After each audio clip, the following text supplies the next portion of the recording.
عزیز طلبہ و طالبات، سال دوم اردو اختیاری مضمون میسور یونیورسٹی۔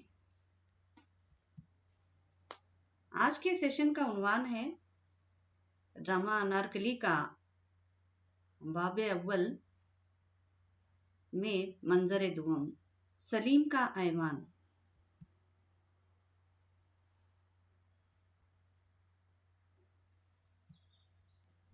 اس سیشن کے مین کنٹینٹ ہیں پلاٹ کی حسن ترتیب، فنی کردار نگاری، ماحول کی عکاسی، حسب حال مکالمہ، شروع سے آخر تک دلچسپی کا وجود بنے ہوئے ہیں، اور ڈرامے کی اثر انگیزی کی امتیازی خصوصیات۔ سلیم انارکلی کی محبت کا شکار ہے۔ شہنشاہ اکبر بیٹے کی بے خودی پر انگشت نمائی کرتا ہے، اور دل آرام کی چال بازیاں۔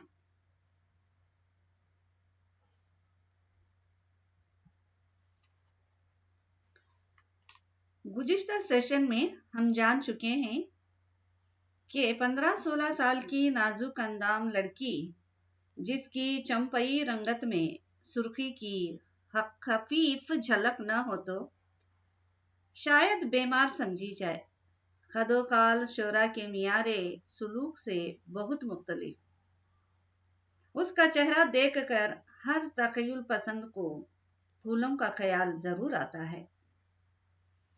نمناک آنکھوں میں جیسے حسرتیں بیٹھی جھانک رہی ہوں، یہی اس کی سب سے بڑی کشش ہے۔ محل کی ایک معمولی کنیز ایک شہزادے کا خواب بن جائے تو اس کا خوش رہنا محال ہی نہیں، ناممکن بھی ہے۔ وہ ہے انارکلی۔ انارکلی کے خود کلامی سنیے۔ میں انارکلی ہوں، اس لیے میں خوش نہیں ہوتی۔ تم نہیں سمجھ سکتی ماں، جو کنیز بننے کے لیے پیدا ہوئی ہو، پھر وہ خوش کیوں ہو؟ وہ تو محبت میں جل مرنے سے بھی ڈرتی ہے۔ وہ تو ایک شہزادے کی طرف اس ڈر کے مارے نظر بھی نہیں اٹھاتی کہ کہیں کوئی اس کی آنکھوں میں محبت نہ دیکھ لے۔ پھر بتاؤ، تو وہ انارکلی ہوئی تو کیا؟ اپنی محبت سے ہراساں آپ ہی آپ چلتی پھرتی ہے۔ دل کی دھڑکن کہتی ہے، کاش میں آزاد ہوتی، ایک کشتی پر بیٹھ کر اسے راوی کی چپ چاپ لہروں پر چھوڑ دیتی، اور چاندنی رات میں خوشبو اور بانسریوں کی آواز کے درمیان میری کشتی چلی جاتی اور افق سے جا ٹکراتی، اور دو مضبوط بازوؤں نے مجھے جکڑ رکھا ہوتا۔ ان دو بازوؤں کے تصور میں، اس جذبہ جنوں میں، جو احساس ضیاء ہے، جو رسوائی ہے، جو موت کی دستک ہے، اس سے ہراساں ڈری سہمی انارکلی سوچتی رہتی ہے اور کہتی ہے، یہ کبھی نہیں ہو سکتا، یہ ہو بھی گیا تو زمین اپنا منہ پھاڑ دے گی، آسمان اپنے چنگل بڑھا دے گا، یہ خوشی دنیا کی برداشت سے باہر ہے، اس کا انجام تباہی ہے۔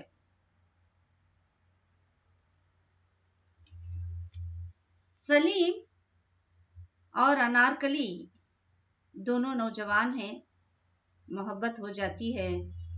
انارکلی شرم و حیا کا پتلا ہے، وہ رسوائی سے ڈرتی ہے، وہ سچی محبت کرتی ہے، وہ عام کنیزوں کی طرح نہیں۔ سلیم برج کے جھروکے میں بیٹھا راوی پر غروب آفتاب کا نظارہ کر رہا ہے۔ محل میں ہر کوئی سلیم کی بے توجہی کا شاکی ہے۔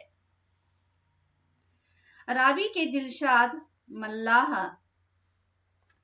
کا نظارہ کرتے ہوئے سلیم کھویا کھویا ہے۔ لہریں نیند میں آ رہی ہوں اور کشتی اپنے آپ چلی جا رہی ہو، پھر بھی نہ گائے تو کیا جانے، جب وقت کی ندی بہتے بہتے سست پڑ جاتی ہے اور امید ساتھ چھوڑ دیتی ہے تو کیا ہوتا ہے؟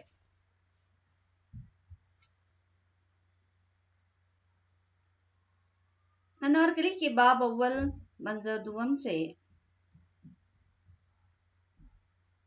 یہ منظر کشی حسب ذیل ہے جو امتیاز علی تاج کا ڈرامہ انارکلی اردو ادب کا بہترین سرمایہ ہے۔ کردار نگاری، منظر نگاری اور تاج کو ملکہ حاصل ہے۔ سلیم کو انارکلی سے محبت ہو گئی ہے، اب اس کو ہر طرف انارکلی ہی نظر آتی ہے۔ وہ صرف انارکلی کو ہی دیکھنا چاہتا ہے، لیکن اپنے محبوب انارکلی کو دیکھنے سے معذور ہے۔ وہ اس کو دیکھنے کے لیے بے چین ہے۔ برج میں سے دریا کی طرف دیکھ رہا ہے، کوئی ملاح گیت گا رہا ہے، اس کو دیکھ کر کہتا ہے، راوی کے دلشاد ملاح تو کیوں نہ گائے، لہریں نیند میں آ رہی ہوں اور کشتی اپنے آپ چلی جا رہی ہو، پھر بھی نہ گائے۔ تو کیا جانے جب وقت کی ندی بہتے بہتے سست پڑ جاتی ہے اور امید ساتھ چھوڑ دیتی ہے تو کیا ہوتا ہے؟ آہ بھر کر جا، شفق زار لہروں پر گاتا ہوا چلا جا، اور خوش ہو کر تو شہزادہ نہیں، ورنہ سنگے مرمر کی چھتوں کے نیچے اور بھاری بھاری پردوں کے اندر تیرے گیت بھی دبی ہوئی آہیں ہوتے سر جھکا کر خاموش ہو جاتا ہے۔ اسی وقت بختیار چبوترے کے بائیں دروازے سے اندر داخل ہوتا ہے۔ بختیار اس کا دوست ہے، بچپن کا دوست، ساتھ کھیلے ہیں، ہم عمر ہیں۔ سلیم کا یہی تو ایک دوست ہے جو خیر خواہ اور خیر اندیش ہے، جو نہایت ذہین و متین ہے، عقل مند کے سبب ہی نیک مشورے دیتا ہے۔ ڈرامے کے شروع سے لے کر آخر تک سلیم کا مددگار ہے، سلیم کی فطرت سے بخوبی واقف ہے۔ ایک رومال سے انارکلی کے پھول اور کلیاں اٹھا کر سلیم کو دیتا ہے۔ اسی وقت دل آرام پھولوں کو کسی کی آواز آہٹ پا کر بختیار مسند کے نیچے انار کی کلیوں کو چھپا دیتا ہے۔ دل آرام پردے کے پیچھے چھپی ہوئی ہے، ان کلیوں کو چھپاتے ہوئے دیکھ لیتی ہے، لیکن اس کا اظہار نہیں کرتی۔ سب کے جانے کے بعد تکیے کے نیچے سے رومال نکالتی ہے۔ بختیار کے آنے پر پھر چھپ جاتی ہے۔ اسی وقت دل آرام کو موقع مل جاتا ہے، اس راز کو سمجھنے میں کامیاب ہو جاتی ہے۔ جب ان کلیوں کو دیکھ کر سلیم خوش ہوتا ہے اور کہتا ہے، بختیار تم کتنے خوش فکر ہو بختیار۔ مگر سلیم کے حسن سے فریفتہ ہو کر انارکلی کی حسن کی تعریف کرتا ہے۔ سنیے، وہ تو فردوس کا ایک خواب ہے، شباب کی آنکھوں کی غوث خزاں۔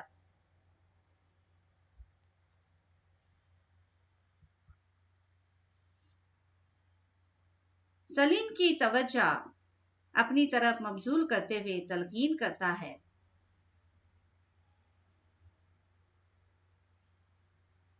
بختیار کہتا ہے، مغلوں کو مدبر بادشاہوں کی ضرورت ہے، شاعر بادشاہوں کی نہیں۔ بختیار شہنشاہ اکبر سے خوب واقف ہے، کہتا ہے، اکبر اعظم کی نگاہ اپنے فرزند کی نسبت بہت زیادہ دوربین اور معاملہ فہم ہے۔ وہ بہت جلد ہر بات کی تہ تک پہنچ جاتی ہے جب اکبر اپنے فرزند سے کہتا ہے، تم اگر ماں باپ کی پرواہ نہیں تو وہ بھی تم سے بے پرواہ ہو سکتے ہیں۔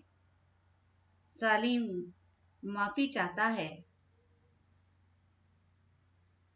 اور آنسو بہاتا ہے۔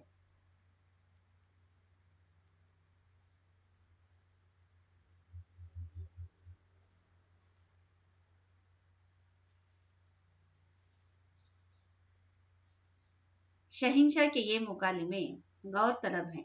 آنسو، بادشاہ بھی تمہیں معاف نہیں کر سکتا۔ سلیم، وہ مغل شہزادوں کو سیاست کے الجھنوں میں مجنوں دیکھ سکتا ہے، وہ انہیں ہوا سے ملک گیری میں دیکھ سکتا ہے، وہ جانتا ہے وہ ان کی زخموں سے کیا کرے، وہ جانتا ہے ان کی سربریدہ لاشوں کو کیا کرے، مگر آنسو، جا اپنی ماں کے پاس، ان آنسوؤں کو تو اس کے ہاتھ بیچ سکتا ہے۔ جاؤ سلیم۔ لیکن دل آرام، جو چالاک اور موقع شناس ہے، پردے کے پیچھے چھپی ہوئی دل آرام وہیں سے پردہ ہلتا ہوا نظر آتا ہے تو فوراً بختیار سمجھ جاتا ہے اور کہتا ہے، دیکھو پردہ ہل رہا ہے۔ سلیم جواب میں فرماتا ہے، ہوا ہے۔ بختیار پھر اس غلط فہمی کو دور کرنے کی کوشش کرتا ہے، نہیں، کوئی باہر گیا ہے۔ دونوں بھاگ کر دروازے کی طرف جاتے ہیں، دائیں بائیں دیکھتے ہیں، کوئی نظر نہیں آتا۔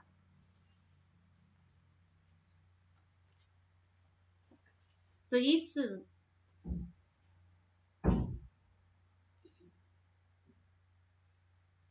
سین میں دل آرام کو ہر بات کا یقین ہو جاتا ہے کہ شہزادہ سلیم انارکلی کو چاہتا ہے۔ شکریہ۔